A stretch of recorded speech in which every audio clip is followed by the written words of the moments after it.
you very much, and thank you, Jody, Principal Curran, for having us here today.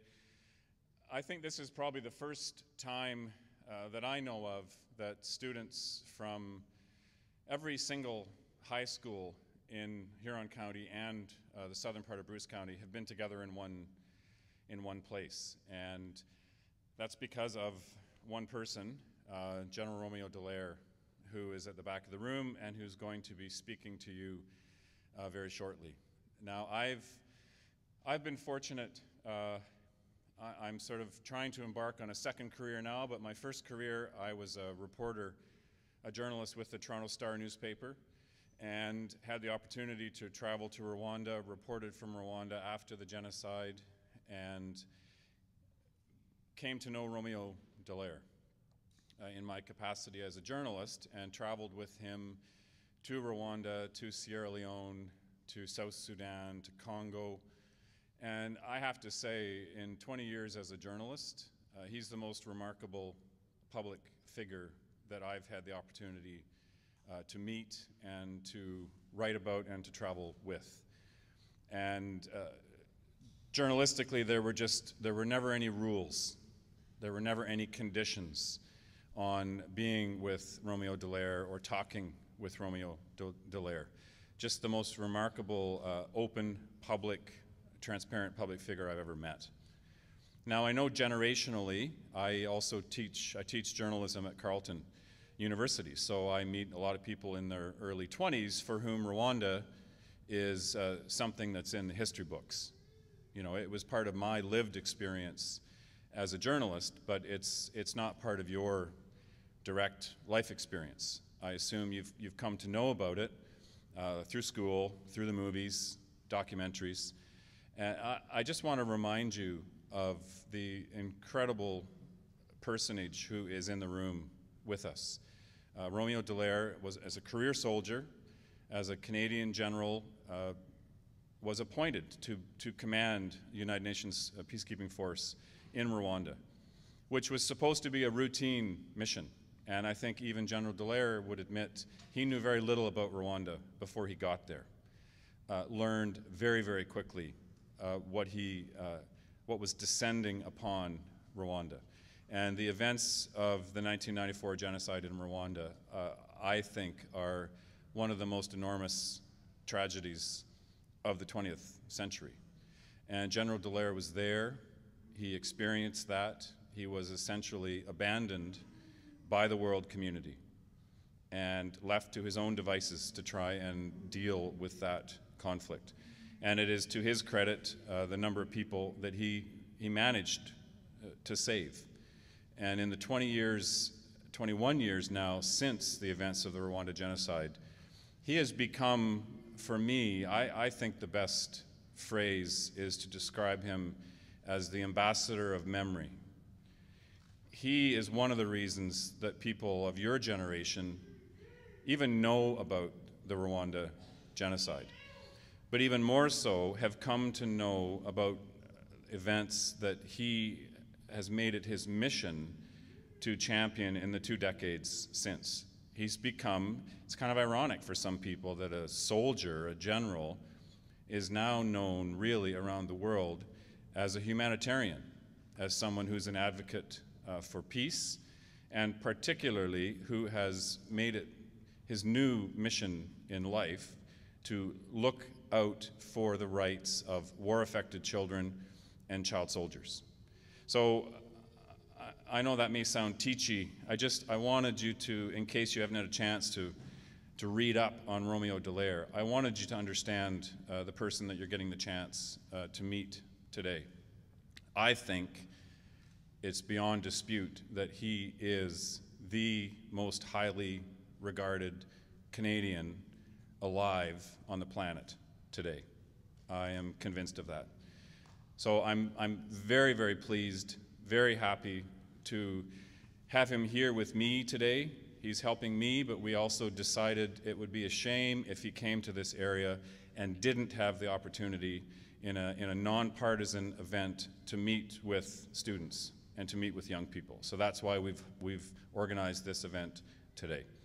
So with no further ado, I would like to introduce to you General Romeo Dallaire.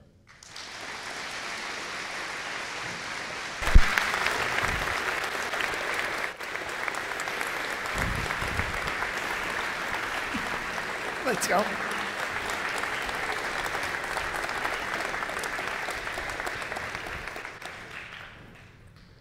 And to say you could have had a nice quiet lunch instead. Well, good day to all of you.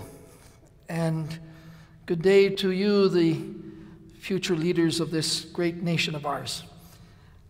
And thank you for the opportunity of spending a short while with you to give you a feel for who we are and who you are from a perspective from an old soldier who's been around the world a bit and would like to bring that world to you for a short while. And my aim today is to, one, make you uncomfortable. Uncomfortable because we are in such an extraordinary, serene environment, such a safe environment, and we're fighting bullying, and we're fighting abuses, but we are, generally speaking, in a safe environment. I want to make you uncomfortable because your peers in the millions are not comfortable. In fact, in a couple 100,000, your peers, just you, your age, have been turned into the primary weapon system in nearly 50 conflicts around the world. That adults actually forcibly go into schools, as they did recently in Nigeria, and just steal your peers out of the school, haul them into the bush, torture them, kill them, mutilate them, and indoctrinate them, drug them up, and turn them into weapons of war. The thing is that they're not that far from here. I mean, all those countries that Alan Thompson told you about in Africa are only 12 hours away by plane. That's not far. And because of that, it's a reality that we live. Because I am talking to you this morning as the members of a whole new generation. You are, in fact, the members of what I call the generation without borders. You're already global. You're already worldwide because you master the extraordinary revolution and technology of our time, the web and the social programs, social systems. You are already global. You are already ahead of generations that are older than you because you can think and act globally. Soon we will be able to actually Skype anybody in the world. So it's not some foreign sort of idea. I mean, you will see your peers, real time, real face, real communications, anywhere in the world. That is revolutionary. So you're riding the wave of a revolution. The question is do you want to join? Do you really want to engage? Do you want to master that technology? Do you want to be the leaders in that revolution? And yes, change the world. Because for once, you are being given the tools to actually be able to do that. We might have dreamed it, and you might be dreaming it, but you've got the tools. And you'll be able to do it, which we never achieved. All we can do, we hope, is tell you about it and focus you. And so I do want to make you uncomfortable, yes, only to make you realize the extraordinary scenario in which you are in here, in the 20% of humanity of the haves, where there are 80% of humanity in the have-nots that are in abject poverty. But the other side of it is I want to turn you into activists. It doesn't mean that I want you to take over the principal's office every week, although maybe you can give her a coffee break and a bit of time off. I want you to think about becoming activists locally, provincially, nationally, internationally, to maximize the extraordinary potential you have and the capabilities that you have with this revolution in communications. I would like you to be recognized. All of you under 25, which you are, of course.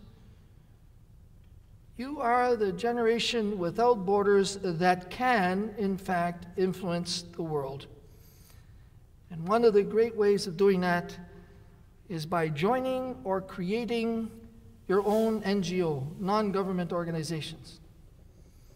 And we'll talk about that a little later on. In so doing, it might be useful to figure out or have a feel for what's going on out there. So, as a soldier, we're always very, very comfortable when we have a PowerPoint with us, so I just brought 146 slides with me this morning. So we should be able to run through that fairly fast. And then we're going to open it up with the lights also to questions and give you a chance for you to ask me questions that are bothering you. Not what I'm telling you, but what's bothering you that hopefully I may be able to answer. And I will answer candidly, and I won't BS you if I don't know the answer. Now, I'm speaking to you not in my mother tongue. I'm speaking to you in a sort of version of North American English. The British side used the Oxford Dictionary and pronunciations.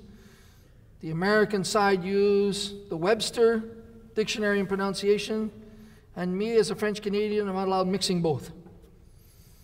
And so I learned English in East End, Montreal, when I was a young boy, going to Cubs, Cubs and Scouts and so on. And it was an interesting exercise in the 50s because I was a young French-Canadian Catholic boy. And the Cub Pact was in the basement of an English Protestant school. So on Tuesday nights, I go to Cubs in the basement of the English Protestant school, and on Wednesday morning, I go to confession. They taught me a rhyme because it's very competitive, and they wanted to win the pennant and so on every week. And they had this bump on the log who couldn't speak English. So they decided to teach me, my buddies, a rhyme. And it's not offensive. It goes something like this. When you're out with your honey and your nose is a runny, don't think it's funny, because it's not. Now, you're not laughing very much, which tends to make me think you're still trying to figure it out. It took me 1.5 years to figure that out. So what about the world we're in? And what about where you are? And what we can do? So let's throw a bit of that up in the air and essentially argue that we are in a very integrated world. That there is no sort of single expertise anymore that can bring solutions to many of the complex problems out there that will end up on our shores. For conflicts that happen in many of these countries will affect us here because people can move.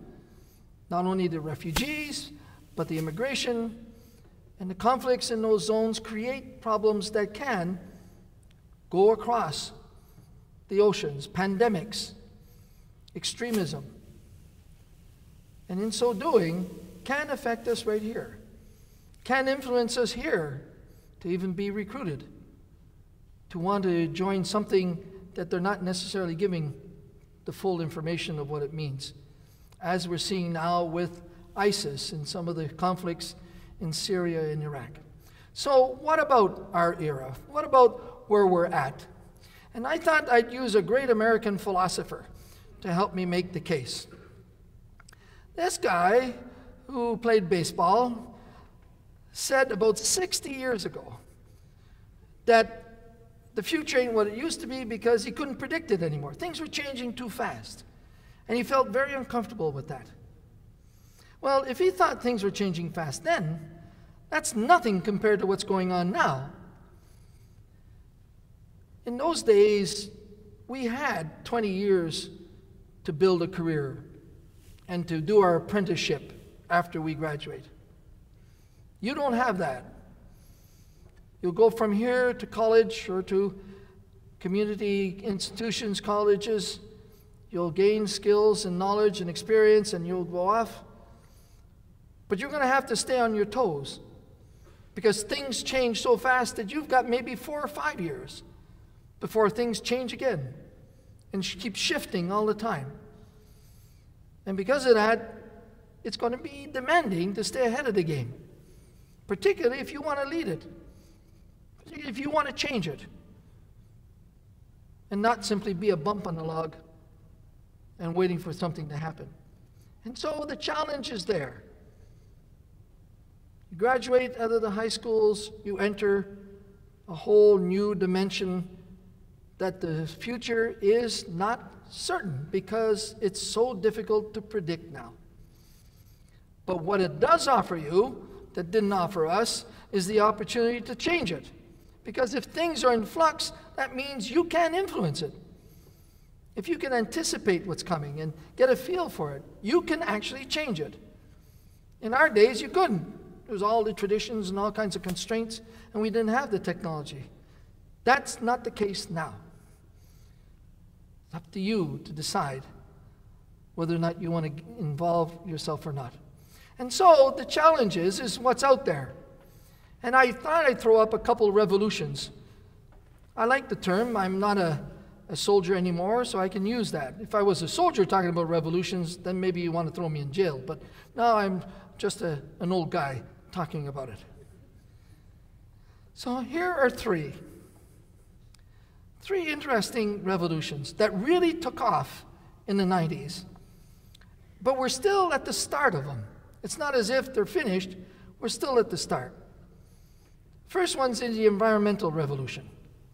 We're just barely starting to realize that if there isn't a communion between humanity and the planet, humanity will not thrive. You'll have a hard time surviving. And we're not talking 100 years from now. We're talking decades from now. And so there's a requirement to say, yeah, there's more to it than just an oil spill or plastic bags. There's something about the whole planet that's vulnerable to human beings and how they will live into the future. I was just south of Winnipeg a few years ago. In fact, it was about 6 years now. And speaking to a high school. And I finished my speech, and this very, sort of a pretty smart alecky guy got up. And he said, General, are there still nuclear weapons? And I was very surprised at that sort of question. So I said, well, I know that since the end of the Cold War, which ended in 1989, that we've been trying to reduce the number of nuclear weapons because they're absolutely useless. They're of no military, real operational value. Well, he said, why are we worried about these small oil spills in plastic bags if there are enough nuclear weapons to wipe out the whole of the planet? In fact, there's enough nuclear weapons out there to actually split the planet apart. So why are you telling me to worry about this little oil spill here when, in fact, all the efforts of your generation, pointing at me, is on trying to figure out ways to blow the damn place up? So I looked into it. I felt quite taken aback. And what I did when I looked into this nuclear thing is I discovered a pugwash. Have anybody ever seen a pugwash? All right. Has anybody ever heard of the little town in Nova Scotia called Pugwash? And it's a very sleepy, small little town, about 150 people. And in that town, there was a guy called Cyrus Eaton. Now I'm going back to the 50s, which is farther than CNN history, which is last week. In the 50s, this guy called Cyrus Eaton had gone to the States, made a fortune, came back, and was able to convince the international community to get the 20 most advanced nuclear physicists together and start the non-proliferation and the nuclear disarmament program. It was 1957. In 1995, they won the Nobel Peace Prize as an effort, an NGO continuously working at educating people to work to non-proliferation of weapons and also of reducing their numbers. And so that pugwash movement still exists. And it's out there on the web. So people can look at that and say, how stupid are these adults? Because the nuclear weapons were built after World War II and during the Cold War as a sort of big balancing umbrella. But now that we don't have that, we don't need them, yet the international community, the developed countries, we have spent over $600 billion in the last 25 years in modernizing those absolutely useless weapons. The Brits have just signed a contract for close to $80 billion to modernize their nuclear submarines. We haven't put $600 billion in environmental protection, but we've put it in how to wipe out the whole planet. So we are rather bicéphale, right? The two lobes ain't connected. And so we're not giving you the answers, we're giving you still a problem to solve. Because there's some out there who want these stupid things, and the more and more they want them, the more and more at risk we are. I am an ex-artillery officer. The big guns were used, if we had gone to war, to deliver these nuclear weapons, not just planes and not just missiles. And so we had what we called tactical nuclear weapons. They were the size of a grapefruit. You could fire them from a gun. A tactical nuclear weapon the size of a grapefruit can take out half of Toronto. There are over 27,000 of them still today. All we need is one jerk to find some and to launch them. So we're not setting you up necessarily for an easy time. We're setting you up to try to convince that we don't need that and to get rid of it. And by the by, as we're getting rid of that, why don't we put the money and effort into the environment so we know what to expect? How we will be able to continue to thrive as human beings, no matter what the size of the population, instead of being in an atmosphere of survival. It's not very progressive to start by already saying, you know, are we going to survive this? It would be probably more effective by saying, how are we going to continue to thrive and how are we going to continue to succeed? And so that's the first revolution that we're into, and we're barely touching that one. The other one is the information age. Now, of course, you're all well advanced in the computer systems, and as we were talking, the revolution technology of communications. Somebody answer the phone. My generation, some of us are still working on WordPerfect. But really, we are now advancing and just starting advancing in that world of technology. The military push technology because they're always worried that the other guy who might be their enemy might have better technology. So you want to keep ahead of the game. And when we were looking into the future, we went to futurists and we said, what's it going to be like with that stuff? And we were told, well, you're going to be entering the machine biomechanical interfacing, where we will enhance the ability of human beings by systems that will be able to be introduced to the individual. Now that's significant. That's sort of super Robocop type stuff. And that's out there, anticipating within 20 years. The other thing they said is that there's so much information out there is that it's going to be difficult for you to figure out what the right answers are. And so the way of how we do our decision making, deductive reasoning, advantages, disadvantages, and then you take a decision, will be too slow. The systems will be too fast for us. So the systems will start running ahead of us. So how do we get ready for that? And are we influencing that? Are you being prepared? Well, your apprenticeship with that technology revolution is going to help you significantly stay ahead of the game. But what about the tools that are being used? I put Google there. How many of you use Google with your classroom work at home? Well, okay, let me put it another way. Who are the dummies who don't use Google? Sorry, who are those who don't use Google? Right. See how dependent we are, right? It's ineffective. There are other systems, of course, but I use Google as one example. So we're into Google, and we're looking for the answer, and Google gave us this response, and so we got it. Well, Google has the right to digitize everything that's no more in print. That is to say, books that are finished printing, it's sitting there, they can digitize it. But there's no controls on what they're doing. So they could fiddle with the books. They could change the information in it. So what happens if Google goes rogue? What happens if some real bad guys start fiddling with Google? And we depend on it. How do we know that it's getting all the right information? That we're not being sold some information that's not correct. But more important here is, what about Google's replacement?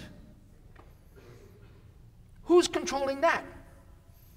Who's bringing that online to make sure it plays by the rules? That it's really being objective, that it's being transparent, it's being intellectually rigorous. So we're already down a path of using tools to which we have no control. That should turn on a few warning lights. That maybe we better keep an eye on this stuff. And maybe we want to make sure that they play to ensure that that information is correct. So that's a revolution that is just starting. You are the leaders already in this revolution. The question will be, do you want to keep leading, you want to keep influencing, and you want to actually affect this? Or do you simply want to survive whatever it punches out? And the third one up there is security. And I put that one because we've stumbled into a whole different sort of environment. And in so doing, we've not been very good at it.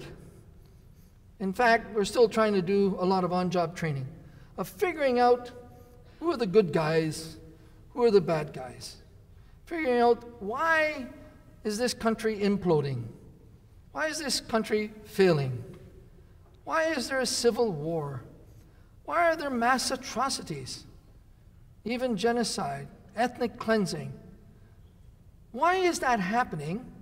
Why are they using your peers, young people, to do that? And how come we can't stop it? How come we don't seem to have a grip on it? And who will have a grip on this? Who's actually moving the yardsticks? Well, I thought I'd put one of my less complicated slides up. And I throw that up only to give you a feel for what we're into. You will notice that there's peace here on the left side. You will notice on the right side there's war. And you will notice that in the middle there's something called conflict. So, historically, up until barely 25 years ago, which is a lifetime for most of you, up to about 25 years ago, all we were involved in was either we're in peace or we're at war. It's quite simple. Either we're in peacetime and things are going well and things are secure, and we've got armies sitting there in case something goes wrong. And if something goes wrong, it means, well, we're at war. So then we send in the armies, they fight, and hopefully somebody wins, and then we keep on with peace. So that's what we were involved in. But what has happened over the last 25 years is everything between peace And war is now going on, to which we never had anything to do with. We did peacekeeping. We did war fighting. But we never did all these other things, where it's a mixture of peacekeeping and war fighting. It's a mixture of rebel forces and extremists. It's a mixture of what is right and what is wrong. It's a mixture of who's the good guys and who are the bad guys. And how do you handle that? And how do you figure that out?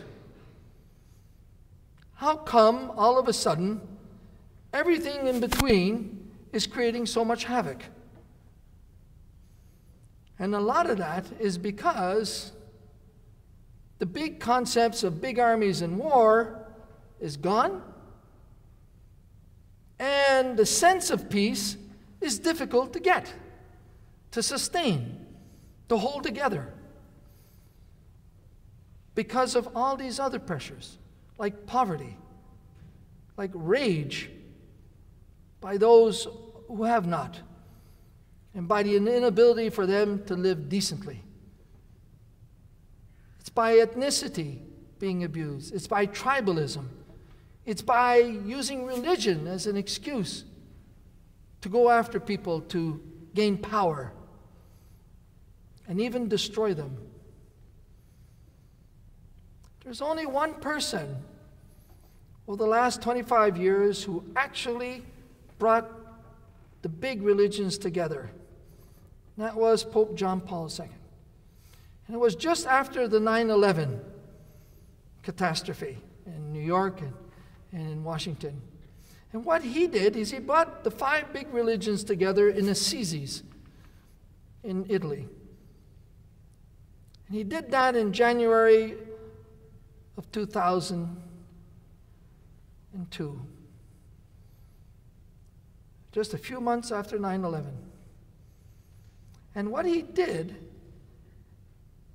after 2 days of negotiations, came out with those other great leaders of the great religions of our time. And he said, no religion ever asks anyone to destroy human beings in its name. And with that position, anyone who does is essentially sinning against religion, whatever the religion it is. But it's ongoing, and it's happening.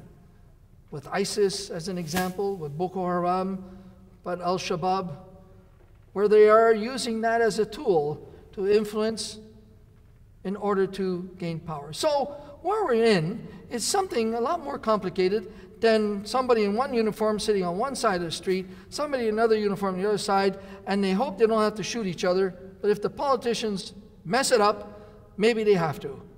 That's gone. And now we're into all kinds of scenarios that make it very complicated to understand how we're going to solve this. But more important is, how do we avoid this mess? How do we prevent conflict? How do we prevent human beings having to feel they got to destroy other human beings to keep power, to be able to find their serenity?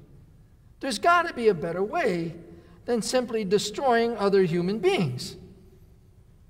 Unless you believe that not all human beings are equal. Unless you believe that some humans are more human than others. That some people actually think they count more than others. Let me give you an example of why I think that is fundamentally flawed and against the whole concept of human rights. We're in about the 3rd to 4th week of the genocide in Rwanda. They've already slaughtered over 200,000 people. I mean, this town here just has 9,000. They've already slaughtered 200,000. Ultimately, they slaughtered over 800,000, of which over 350,000 were your age or younger. And the bulk of the killing were done by your peers, who had been indoctrinated and had been drugged up and had been told that these other people were bad and you had to get rid of them, and the only way to keep your power and safety was to destroy them. So they were prepared. They had a plan to kill 1.2 million people, and they slaughtered 800,000. They achieved that. So we're in the midst of this genocide, and I've got people who are from one ethnic group behind the combat lines of the other ethnic group, so we're protecting them.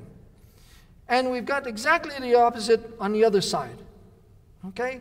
And so the aim is to move the people behind the lines of their own organization for their protection. So I'm going through what is called no man's land, which what it means is that the armies were fighting, and then there's a lull, and they sort of separated, and so there's an area where there's nobody as they're regrouping and so on. And I'm driving through there to do the negotiations between the two. And as I'm doing that, up ahead, about a couple hundred meters, there's a little boy in the middle of the road where there should be nobody, about 7 years old. Now, what the extremists had been doing is they've been using your peers as instruments to stop the convoys of water, food, medical supplies, and then ambushing the convoy and stealing to continue the killing. And your peers had to stay there, because if you didn't, they simply killed you outright. So I'm expecting maybe this might be an ambush. So we slow down, stop, jump out of the vehicle, no ambush. But what's this kid doing here in the middle of the no man's land? So there are huts along the road, so we walk to the huts, and all we find are bodies of people who have been killed weeks beforehand. And as we're looking for somebody to take care of this child, we lose the child. So we double back, and we're looking for him. We find him in a hut where there are two adults, male, female, a couple of kids, and they're half eaten by dogs and rats. And he's sitting there as if he's at home. So I picked him up, and I brought him to my vehicle, and I looked at him.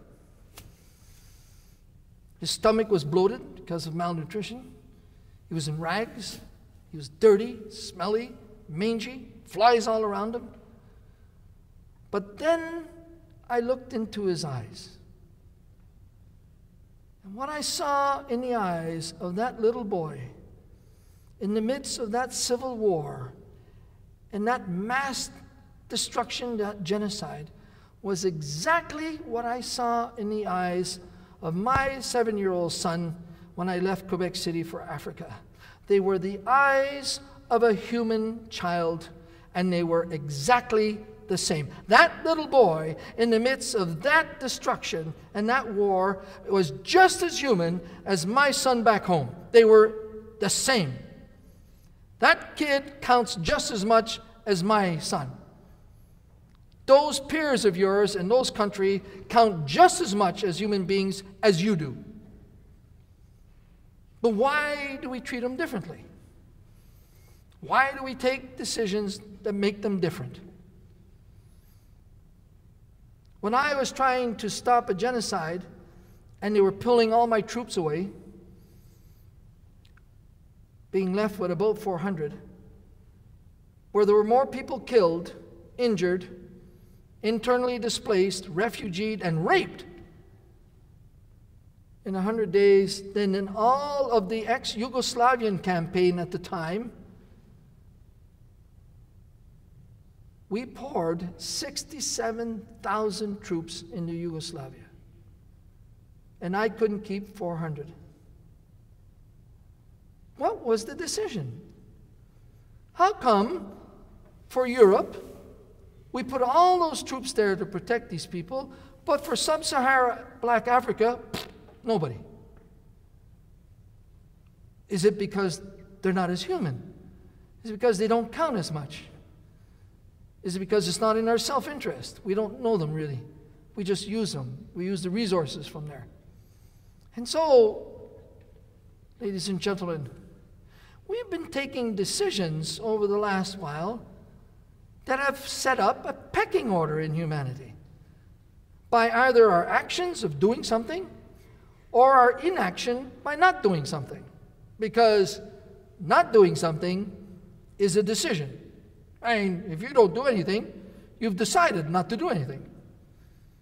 And so we've decided, in many cases, not to do anything and let them simply be slaughtered. They are just as human as you. They count the same way. They feel the same way. And so, in this complex time, the centuries of building humanitarian law and law of armed conflict and all the conventions that are all articulated there to guide us to try to avoid to be barbarians, to be savagely destroying each other, what we've discovered over the last 20-odd years is that one side doesn't want to play by any of those rules. It doesn't care. It really doesn't care for any of the rules. It'll use people as it wants to achieve what it wants. So how do you handle that? How do you respond to something like that? Let me give you an example. We've got a group of soldiers protecting a bunch of people who are under risk of being attacked and slaughtered. And so they're doing the job that we see more and more the military is doing of protecting civilians against people who want their destruction. So the corporal is only 19, 20. He's got 4 or 5 guys with him, and they're controlling the gates, and these people are protected. All of a sudden sees coming at him this girl, young girl, wearing a long sort of garment. She looks pregnant, and she's running towards him. It's about 4 o'clock in the afternoon. The sun's starting to go down a bit. And she's running towards the compound, the gate. So the corporal has got to take a decision here. Is she a young pregnant girl who's running from somebody in order to be protected with the others? Or is she a suicide bomber? Is she a girl that was trapped? They strapped dynamite and bombs all around her. They put the remote control systems on her, and they told her to go and run to that compound. And if she didn't, they'd kill her outright, probably kill her parents and her brothers and sisters. So what does the corporal do? I sort of try to say, wait a minute, stop, and let me figure this out. She keeps on coming.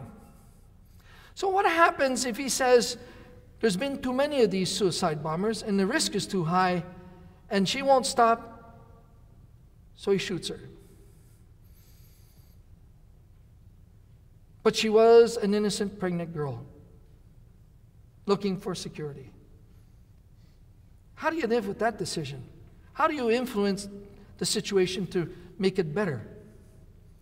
But what if he decides, no, that risk is too high? And he lets her come into the compound. And then some idiot presses a button and blows her up and kills a whole bunch of his people and people he's protecting. What does the corporal think then? How do you answer that? How do you answer that ethical, that moral dilemma? How do you live with that decision? One way or the other? And that, ladies and gentlemen, is the ambiguity and complexity of conflict we're in. That's that whole middle ground. We're not at war, we're certainly not at peace, but we're seeing all this human destruction being done by people who simply do not want to play by any of those rules to achieve their aim. And so we've sort of stumbled into this era of what I would call disorder.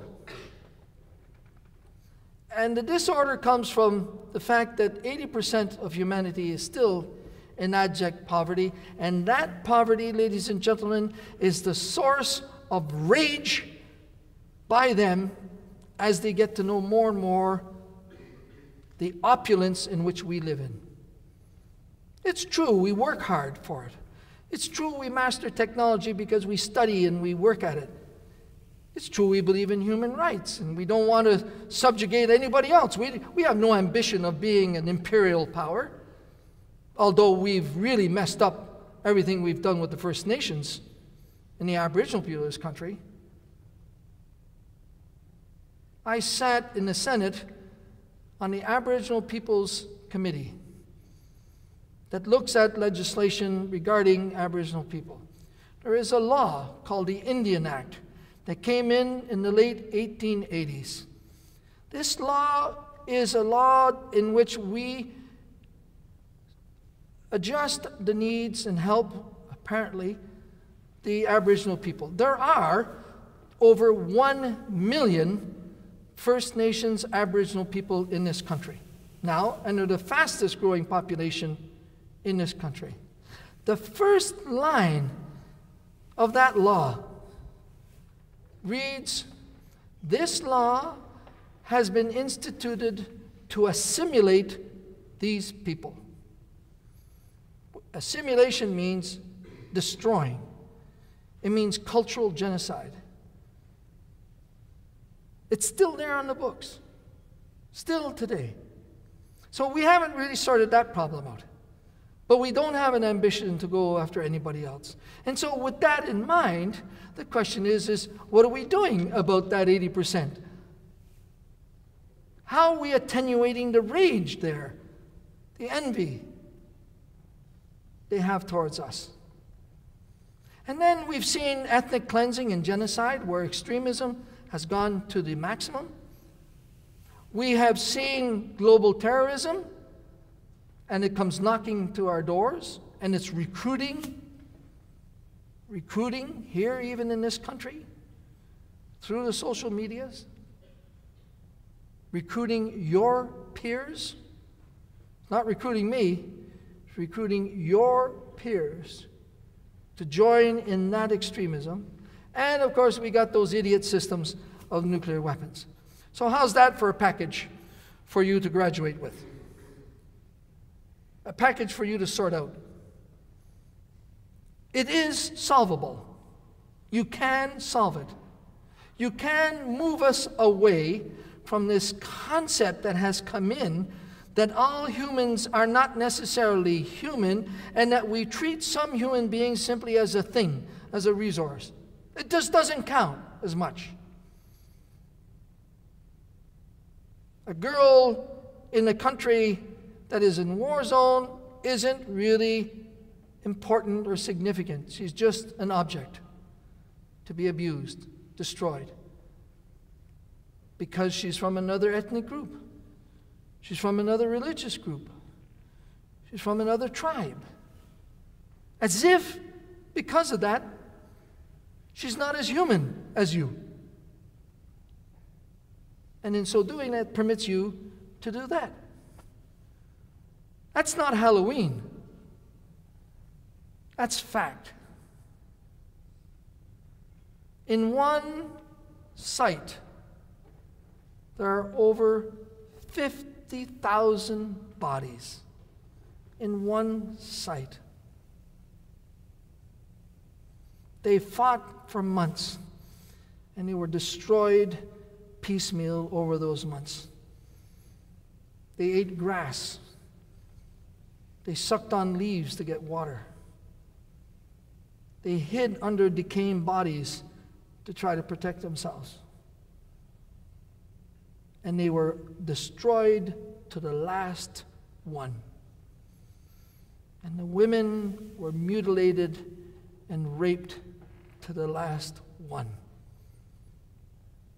That evil exists because we haven't gotten to the point of reacting to the fact that some people actually think that because you're of another color, another creed, another race, another tribe, another religion, you don't count as much. You are not as human.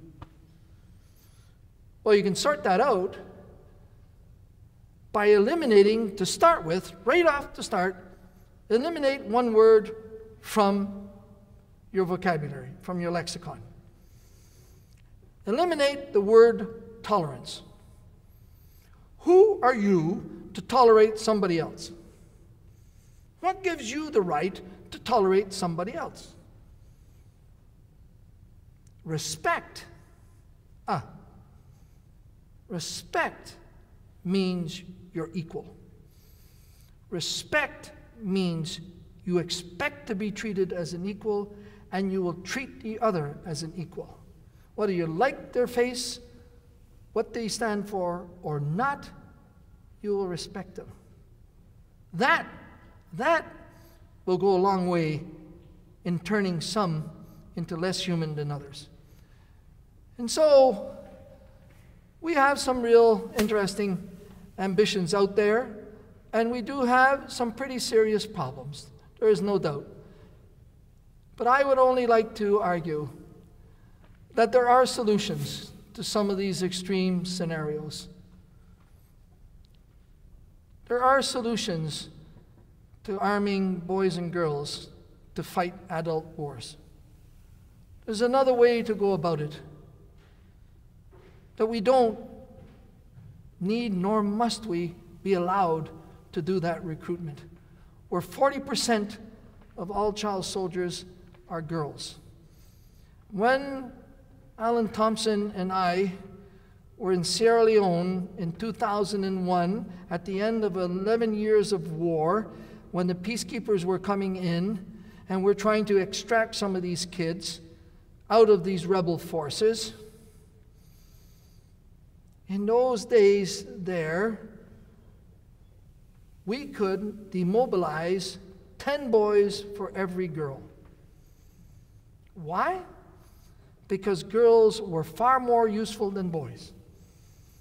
They were not only up front fighting and doing the evil things that they've indoctrinated them to do, but in those male-dominated societies, they were the ones doing all the logistics, right? The food and the camp and the bivouac and organizing all the transportation of material.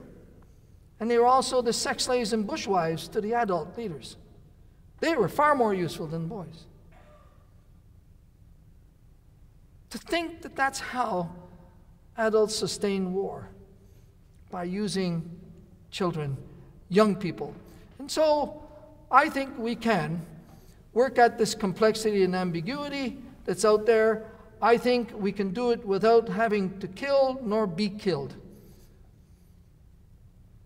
But I think we've got to do it by being engaged and by being involved and by getting into the world that is out there and not stay isolated at home. And so all the old tools of the past are not necessarily working, and so we've got three options. And coming to an end of that, option one is we simply survive it. How do we do that? Well, nobody knows we're here, right?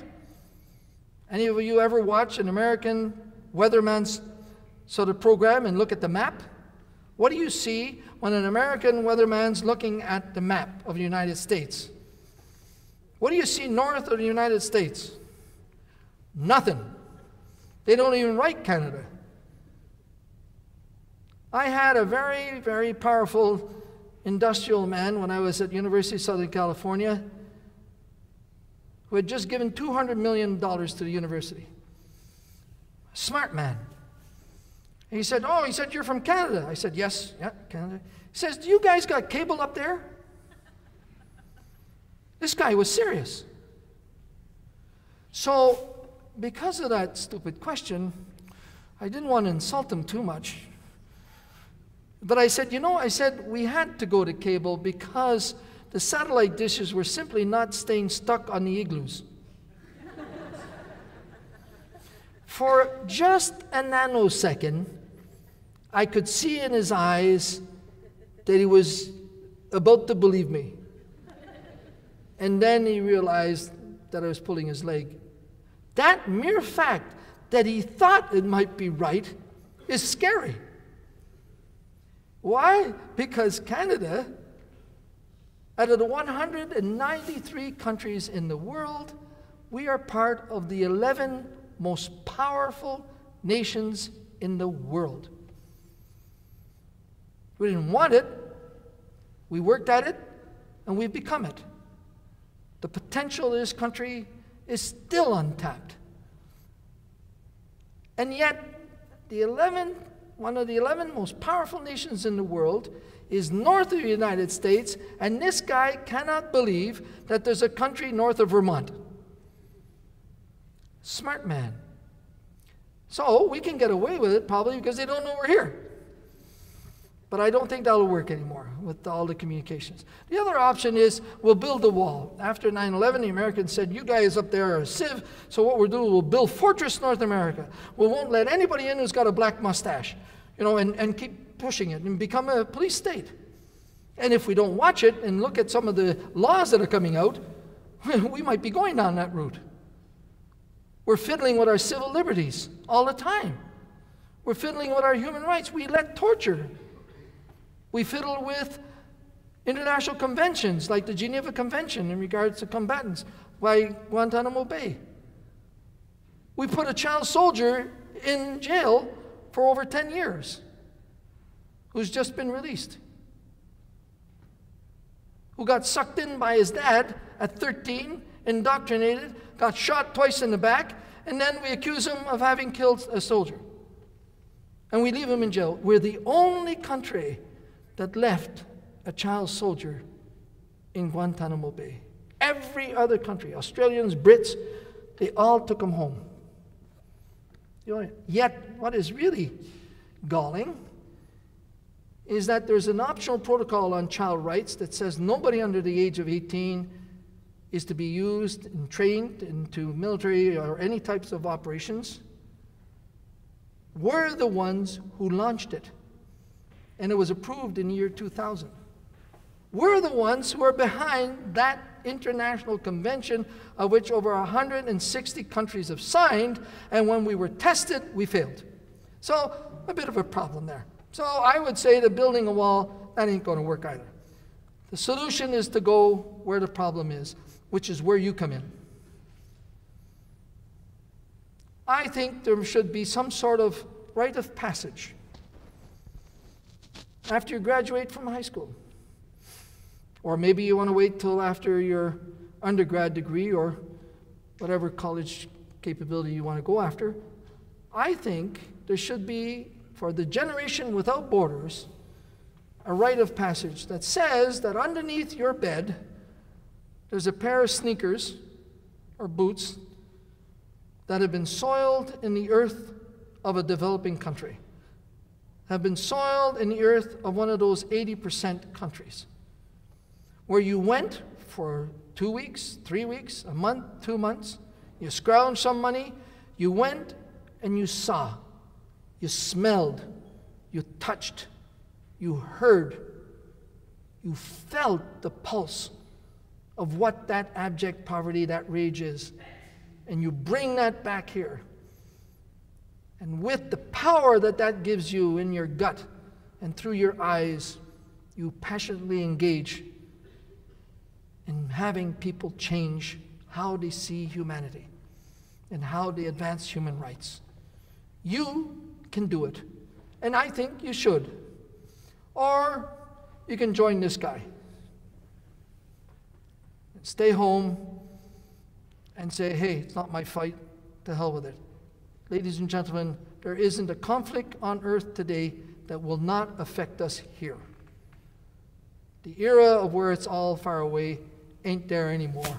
And so, I'm telling you, join an NGO.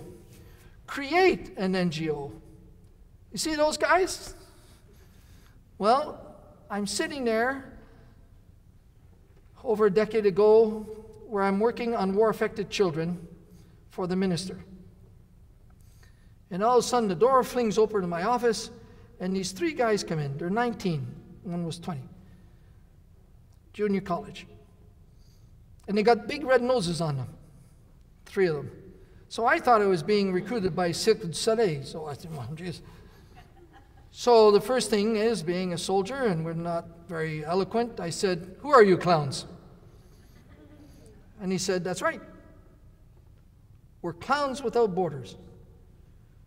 And I said, "Okay." So I said, "What do you guys do?" They said, "What we do is we go into refugee camps.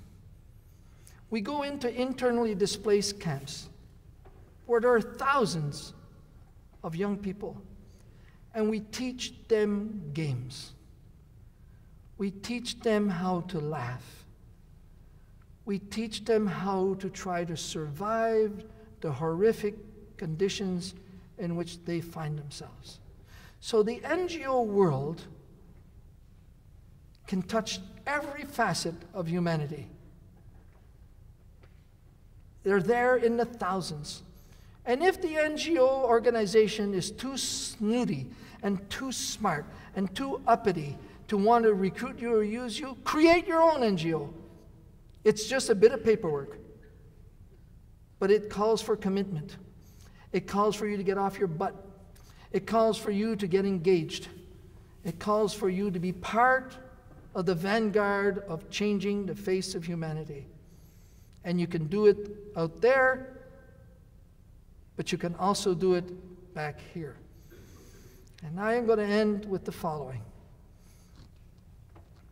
I have heard often in high schools, senior highs, "Oh, politics, we're really not interested. You can't really figure out what they're doing, and are they really playing right? Are they fiddling? Are they really committed?"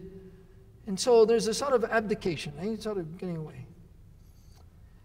And when I hear that, I say, I really don't think that's the right decision. In the federal system of elections, those who are between the ages of 18, minimum age to vote, maybe someday it'll be 16, but those between the ages of 18 and 30 represent 35% of all the voting power in this country. 35%. Yet, in those elections, the average is less than 20% of that 35%. I hope I'm not confusing you with the math. Less than 20% of that 35% actually vote. We're talking about 2.9 million votes, because between the age of 18 and 30, they don't vote. Well, guess what? There are people who are sitting in Ottawa who won an election by 50 votes. That means if a principal took the whole, or a class in university, the professor said, "Okay, we're all going downtown, we're going to vote for this guy," they could change who's sitting in Ottawa. What it really means, ladies and gentlemen, is that you, as you join that 18 gang soon, some of you there, you hold the balance of power in our democracy. You are the ones who could change the face of politics in this country in one election if you decided to vote for one or the other or create your own party. So don't tell me that politics ain't your thing because you can't trust them or this or that. The only reason that is because you're not joining in. You have the power. So use it. Why should the grandparents decide what your future is? Your future is in your face. It's 4 or 5 years down the road. That's the length of a government. So if you don't join in, don't tell me you don't like politics. Tell me why you ain't voting and changing it. And so, ladies and gentlemen, today is not a downer. Today is simply to turn the tables and say, you have the power. You master the technology. You have got the whole set of skills to lead, to change, to move the yardsticks. All it needs is you to get off your butt and to be involved and to join the fight, like some of us old farts are still trying to do. Thank you very much.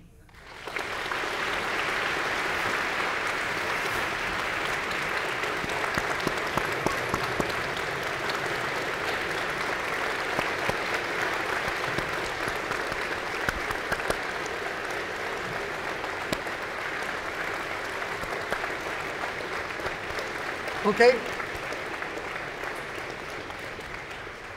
I think I'm allowed one question because I seem to have talked too loud, or too long, sorry. Who is willing to throw a question? Who's been told by the teacher to ask the question? Come on, I need one. Make me feel good. Okay, you guys don't have the courage. A girl. There she is. Yeah. What do you think our generation can do besides voting? With what? What do you think our generation can do besides voting? And the term is called harassing. You see that gentleman there? If he ends up in Ottawa, you are going to send him an email every day. And it's going to be one line. And what you're going to do is you're going to tell him what you want him to do. Not him tell us what he thinks. You tell him what you think. So the first thing is get engaged. Use the technology massively and continuously. You could send an email every 15 minutes. And he can work out his deleting every 15 minutes, but sooner or later, one of them is going to get through. That's what you should do. Don't abandon those with authority to figure out, or worse, let the pundits decide, right? Oh boy, the big smart people on TV who say, you know, what we should be thinking. I don't need somebody to tell me what to think. I need me to think and tell the people in authority. And the sad thing is we don't do that. First, we don't vote enough, and secondly, once they're gone, that's it. Let's hope for the best. Well, that's not how democracy works. And remember, in over 80% of the countries of the world, they are screaming for the right to vote. They are screaming. We have seen them. Some are dying in trying to defend the right to vote. And we don't use it. So that's my first point. Harass them.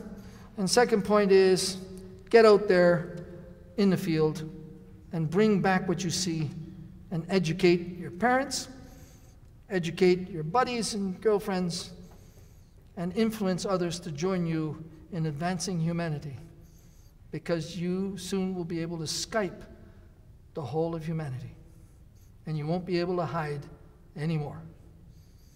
And that's my short answer. Am I allowed one more?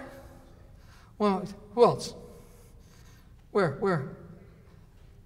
Young lady. Just talk loud. I'm an artillery officer. No, it's okay. You use the...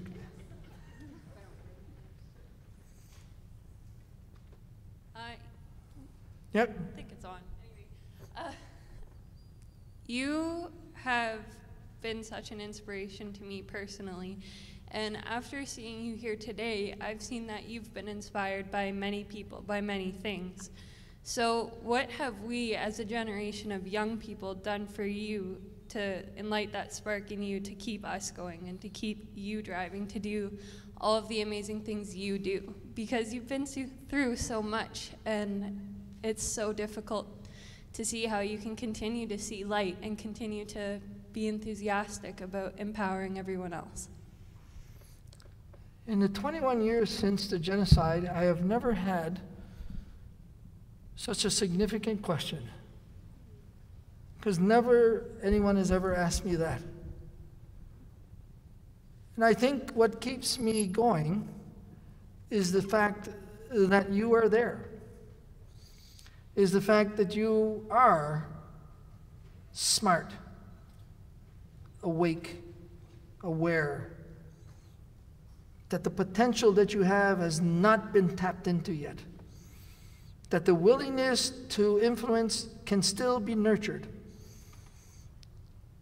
and the potential that you have is so much more significant than what we had.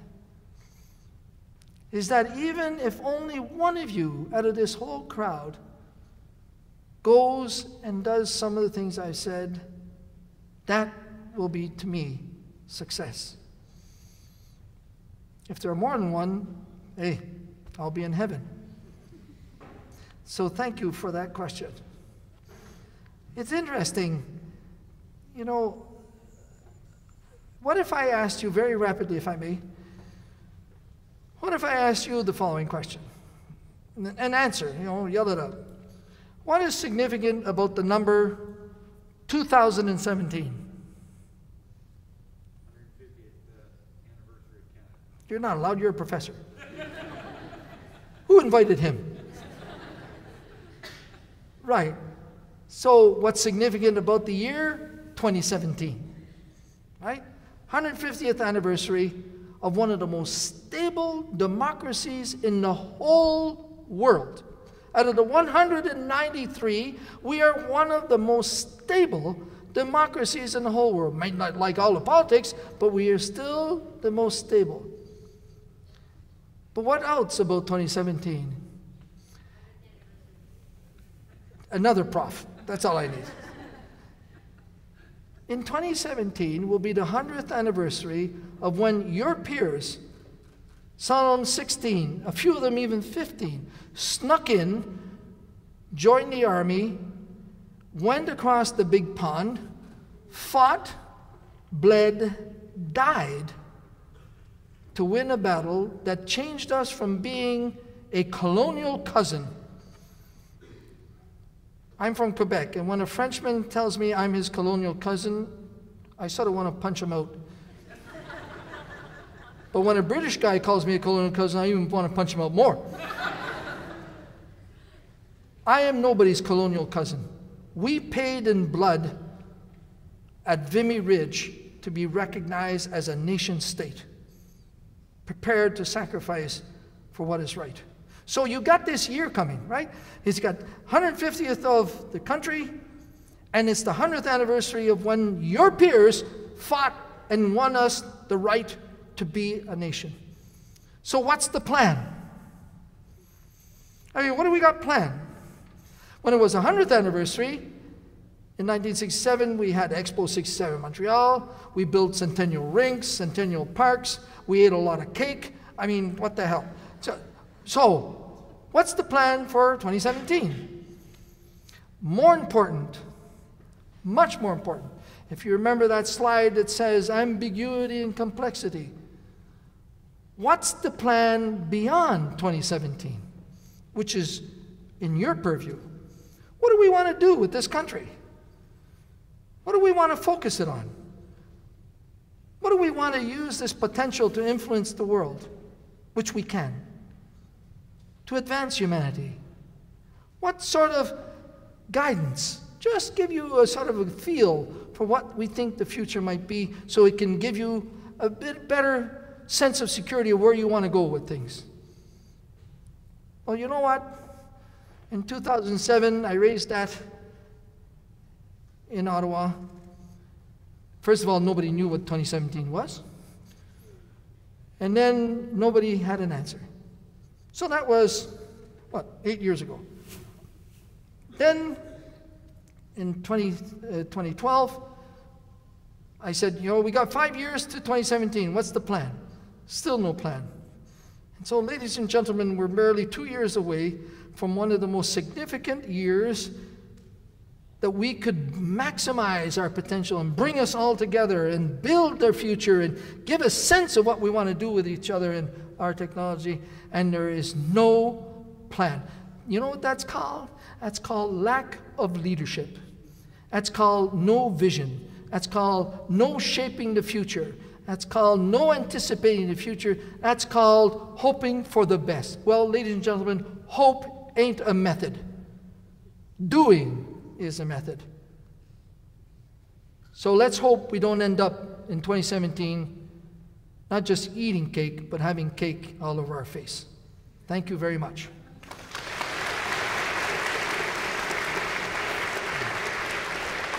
A very proud eagle indeed.